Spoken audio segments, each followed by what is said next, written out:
Okay, good morning mga ka-farmers. Nandito po tayo sa bayan ng Alaminos City, Pangasinan. Ngayon, mayroon silang itinatag dito na kadiwa ng Pangulo. Ayan po. So dito, mayroon silang panindang mga isda. Ito, mayroong talaba. Magkano isang kilong talaba nyo, madam? Halimbawa, 50 isang kilo yung ganitong talabaw, yung hindi pa na ano. Yung ito naman 200. Ayan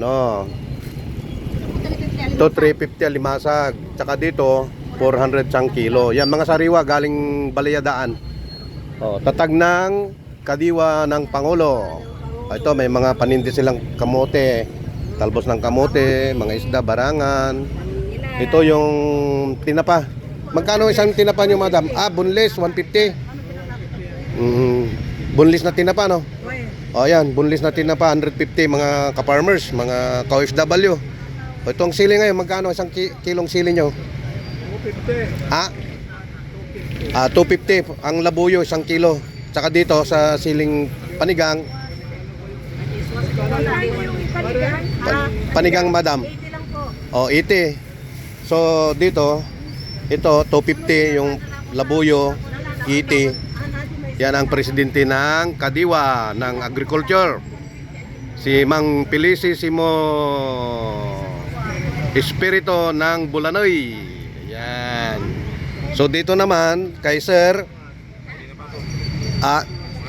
mga tinapa rin to. Kay anong kwan sir? Ito po may kwan natin, may suka. Sukang pinasarap. Chili garlic. Yan, chili garlic sauce. Burong isda sa kanin. Burong isda sa kanin, no? Magkano yan sir? 50 pesos lang po. Buro sa isda sa kanin, no? Maganda yan, no? Ito tinapang baboy, Tinapang baboy po. So magkano isang kilo dyan? 500 grams. So ito 50. Hindi po, 500 grams nagre-range po siya ng 220. Yung ito mga 500 grams nagre-range ng 220 isang piraso ito 50. Opo, 50 po yan. Ito 50.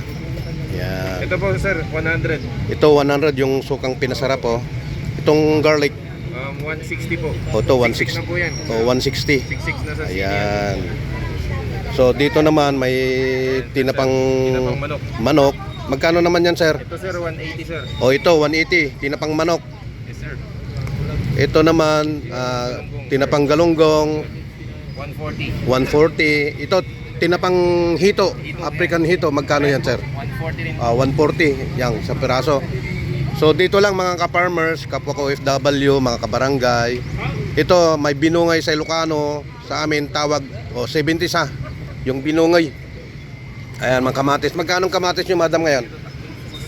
60. So dating 100, 80, naging 60 na ngayon. Mura na ang kamatis. Ayan sila sir. Ayan mga ka-farmers dito lang yan sa barangay, dito sa bayan ng Alaminos City. Yan. Okay. Punta lang kayo dito every Monday. Yan. So nandiyan basketball court, covered court. Ito. Saka andito ang munisipyo, City Hall. Yan. Ayan, tabi lang. So dito lang kayo punta sa kadiwa ng Pangulo. Yan. So start lang. Yan. Okay, have a blessed day mga ka-farmers, OFW, mga ka-probinsya. Bye-bye, have a blessed day.